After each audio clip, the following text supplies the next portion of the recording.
죽습니다. 네, 총사장에 죽습니다. 지금 21세기에 맞아 죽고 굶어 죽고 얼어 죽는 나라가 있습니다. 정말 끔찍해요. 그런 장면을 어렸을 때 끔찍하게 목격을 했어요. 하신 후에 한국뿐만 아니라 중국이나 다른 나라에서도 많이 정착하신다고 들었어요. 그래서 그분들의 삶은 어떠한지. 사실 저희 탈북민들이 북한 땅을 빠져나와서 살기 위해서 또 빠져나오거나 또 단순한 호기심에서 나올 수도 있고 여러 가지 탈북하는 이유는 다양하겠지만 무엇보다 가장 중요한 건 중국에 가면 탈북민들의 삶이 보호되지가 못합니다. 그래서 중국에서는 탈북민들을 보면 잡아서 북한으로 강제 북송하게 됩니다. 그러다 보니까 그 북한 주민들이 중국으로 가서 공안의 두려움을 피해서 항상 숨어 살아야 되고 걸리면 끔찍하게 강제 북송돼서 정말 인권이 유린당하는 그런 구금시설에 갇혀서 죽거나 또는 몸에 병을 얻거나 정말 너무도 열악한 상황 가운데 있는데 중국으로 갔다가 인신매매 범들에 의해서 팔려가는 여성들이 많이 있습니다. 또 탈북 여성들이 중국에 가면 일단은 국적도 없고 어떻게 살아야 될지 너무도 막막하잖아요. 그러다 보니까 중국인의 도움이 너무도 필요한 거예요. 그러다 보면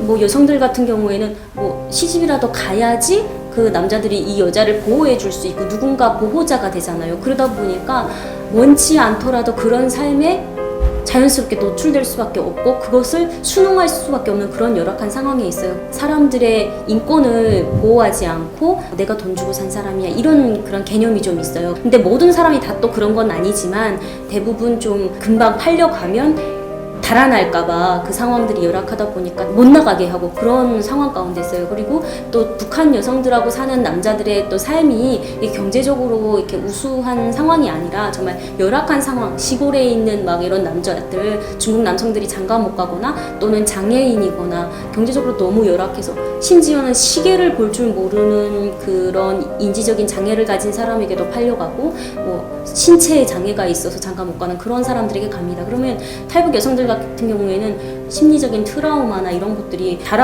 못 나게 가게 하려고 뭐 묶어놨다는 경우도 있고 여러 가지 사례들이 너무 많이 있어요. 또 그리고 이렇게 온 탈북민들이 한국에 와서 너무도 정착하는데 어려움을 겪고 있어요. 일단은 북한에서 쓰던 언어들이 한국 사회에 와서는 너무도 어눌하고 이런 언어적 소통에도 마음은 그렇지 않는데 그런 감정 전달이나 이런 것들이 일단은 남한 사람들이 봤을 때 약간 거리감이 있게 되고 그 북한 문화에 대한 이해가 없기 때문에 너무도 서로가 소통하는 데 있어서 좀 어려움도 많이 있어요. 그리고 그러다 보니까 취업하는 데도 어려움이 있고 살아가면서 여기 와서 이제 중국에서 아이를 낳고 그 아이와 함께 온 여성들 같은 경우에는 이제 이 아이가 좀 몸이 아프거나 그러면 자기가 나가서 돈을 벌어야 되는데 돈을 벌 수도 없고 그런 상황들이 되다 보니까 계속 이렇게 악순환이 되는 거예요. 한 번 잘못 깨어진 그 삶이 이 땅에 와서도 자꾸 어렵게 형편이 되는 경우들이 너무 많이 있어서 이런 탈북민들이 한국 사회에 와서 정착하는 데서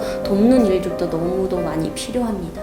그럼 한국에 와서 그런 세뇌를 어떻게 깨는지 그리고 특별히 예수님을 영접할 때는 께서 다시 그 자기의 마음속에 왕을 앉으신 그런 과정이 필요한데 그런 과정을 어떻게 이뤄낼 수 있는지.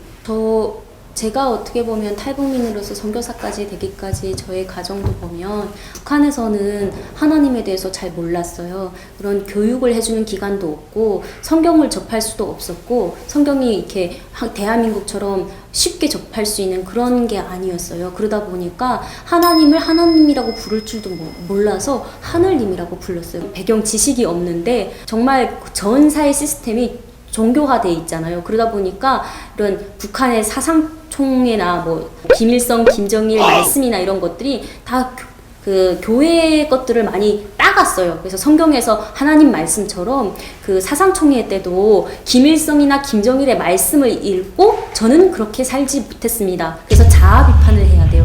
그리고 또 그렇게 살지 못한 사람을 호상 비판하는 시간도 있어요. 그래서 그런 것들을 비판하고 막 이러면서 서로 간에 이제 이렇게 친하는 것들을 방해하는 요인도 되고요. 그래서 이렇게 사람들이 모여서 어떤 사회적인 그런 감정이나 이런 것들을 더 성장하지 못하게 억누르는 그런 역할도 하게 되는 거예요. 그러다 보니까 오직 북한의 김일성, 김정일 사상 이런 거다 보니까 사상총회나 이런 걸 들었던 북한 사람들은 한국에 오면 교회에 오면 그걸 느끼는 거예요. 북한 사회에서 내가 느꼈던 김일성, 김정일 말씀하듯이 이렇게 조직생활 해야 되고 그런 것들에 대해서 굉장히 이제 거부감이 처음에는 좀 있어요. 근데 이제 교회를 다니면서 성도들이 정말 그 어려운 탈북민들을 도와주고 사랑으로 대해주고, 이상하게 한국 사회에 나가면 이방인 취급을 하지만 교회에 가면 정말 사랑으로 대해주고 먼저 가서 말 걸어주고, 이런 것들에서 일단은 마음이 많이 녹아지고, 또 한국 사회에서 어려움을 겪으면서 고민들도 있잖아요. 그런 고민들을 내놓았을 때 정말 교인들이 함께 울면서 기도해주고, 그런 데서 마음이 일단은 인간적으로 도와주는 것에 있어서 처음에는 그 마음이 많이 열리고 그렇게 됩니다. 그래서 그런 게 교회에서 탈북민들이 왔을 때 그런 게 필요하고, 또 교회 청년들 같은 경우에는 내 학교에 아니면 내 주위에 탈북민 청년이 있다면 정말 품어주고 하나님 말씀을 전해주는 것도 너무도 중요해요. 우리가 인간적인 마음으로도 도와주는 것도 1번으로 중요하고, 하나님의 마음을 품고 우리가 인간적으로 도와주잖아요. 그리고 두 번째로는 말씀을 꼭 전해주는 게 너무도 좋은 것 같아요. 말씀으로 그런 마음을 품은 사람들이 리커버리 돼야 되고, 또 그런 우리 탈북민들과 같은 사람들에게 신앙을 전하고 그들에게 정말 하나님의 성령이 임하게 되고, 점점 성장해서 통일됐을 때 그 땅으로 들어가서 북한 사람들에게 하나님의 말씀을 전할 수 있는 그런 사람들로 성장할 수 있도록 해주는 게 정말 필요한 것 같습니다. 자아 비판이 무엇인지, 그리고 또 북한에서는 사형 집행을 자극적인 방법으로 진행한다고 하는데, 그런 실태에 대해서도 좀 설명해 주시면 감사할 것 같아요. 저도 사실은 10살 때인가 그때 북한에서 공개 처형을 했던 경우가 있어요. 북한에서는 사형 제도가 있어요. 한국에는 사형 제도가 이미 폐지됐지만 북한에서는 사형 제도가 아직 존재합니다. 그러다 보니까 사형을 할 때는 인민들이 다 전 인민이 보는 앞에서 공개 처형을 하게 됩니다. 그래서 이미 사형장에 끌려 나갈 때는 이미 그 사람이 이렇게 막 움직이지 못하도록, 힘을 못 쓰도록 이 관절들을 다 끊어놓고 고문을 해요. 그렇게 해서 사람이 진짜 이렇게 걸어가는 게 아니라 끌려가게 돼요, 사형장으로. 그걸 제가 직접 제 눈으로 봤어요. 여성인데 진짜 막 가날픈 몸으로 사람의 힘이 없이 이렇게 그냥 끌려가더라고요. 그렇게 끌고 가서 정말 말뚝 같은 데다가 딱 세워놓고 묶어놔요. 그러면 겨우 쳐져서 이렇게 딱 있는데, 그거를 앞에 이렇게 사람들이 줄을 서서 사격을 해요. 그 사격을 연발로 쏴요. 그렇게 여러 명이서 진짜 막 6명 되는 이런 사람이 연발로 총을 쏘면 사람이 어떻게 될까? 정말 끔찍해요. 그런 장면을 어렸을 때 끔찍하게 목격을 했어요. 이렇게 그 북한에서는 선전차라는 게 있어요. 방송용 선전차가 있는데, 차 위에 스피커가 6개 정도인가 4개 정도가 달려 있어요. 그럼 그 스피커로 이렇게 동네 주변을 쫙 돌면서 오늘 아무 개를 인민 재판한다고 이렇게 다 참여하라고 공개 재판을 이렇게 독려합니다. 그러면 거기에 사람들이 참여해야 돼요. 또 그래 참여를 하게 되면 그런 끔찍한 것들을 어린 나이에도 목격을 하는데, 이건 너무도 비인간적인 거죠. 자아 비판에 대해서 얘기하면, 자아 비판이 어떤 거냐면, 제가 그 북한에서는 어릴 때부터 사상총애를 합니다.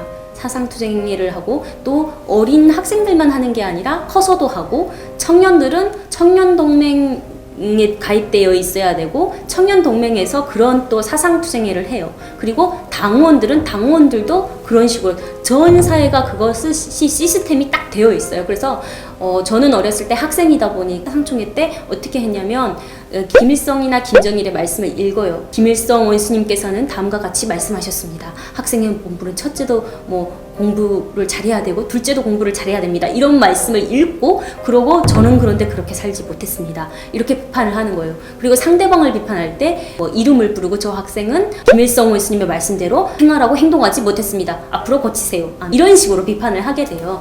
막 그런 것들이 너무도 사람들이 지쳐서 이제는 서로의 감정이 너무 상하게 되잖아요, 친구들끼리. 그러니까 미리 사상투쟁회 하기 전에, 내가 오늘은 너 좀 비판해도 돼.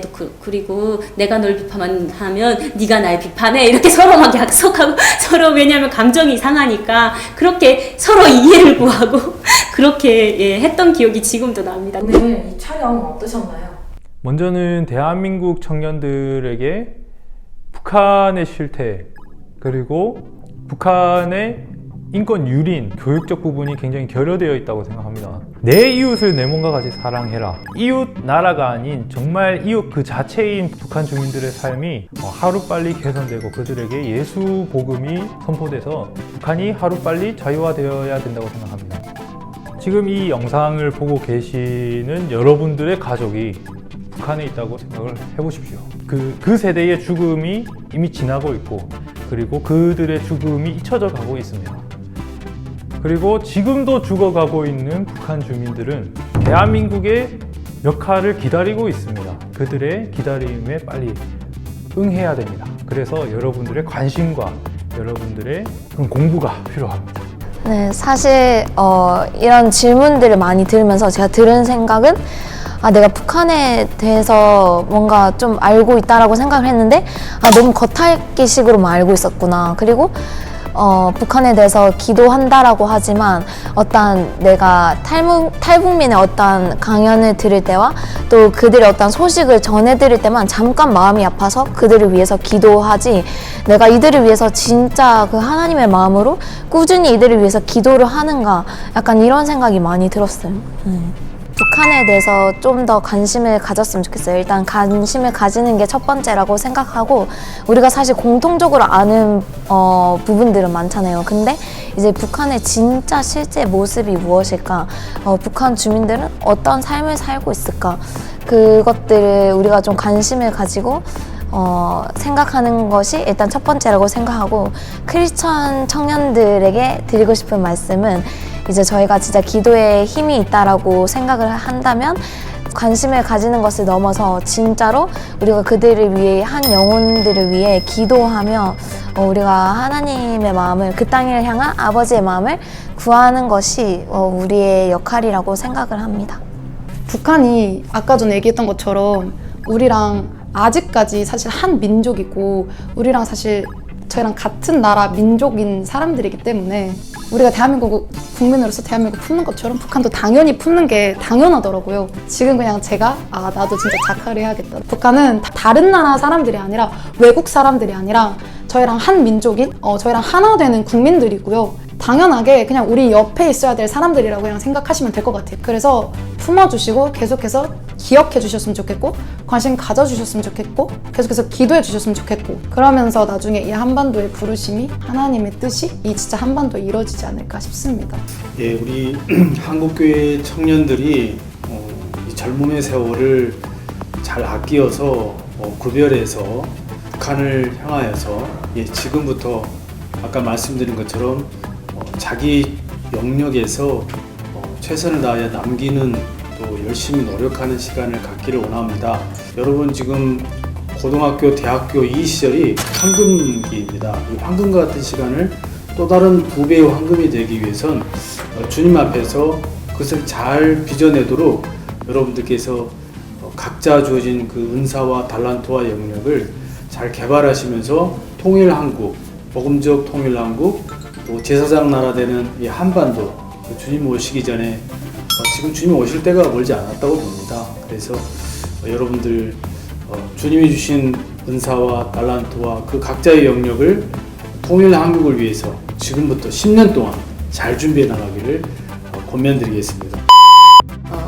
탈북 여성 TV 이한별이라는 저희 원래 북한 인권 증진센터 채널을 그렇게 명을 바꿔서 지금 새롭게 유튜브를 시작하고 있습니다. 여러분 혹시 이 영상 보시고 북한에 대해서 또 궁금하신 분들 또 북한 인권을 위해서 또 더 많은 관심을 가지시는 분들이 와서 이렇게 구독해 주시고 좀 응원해 주시면 감사하겠습니다.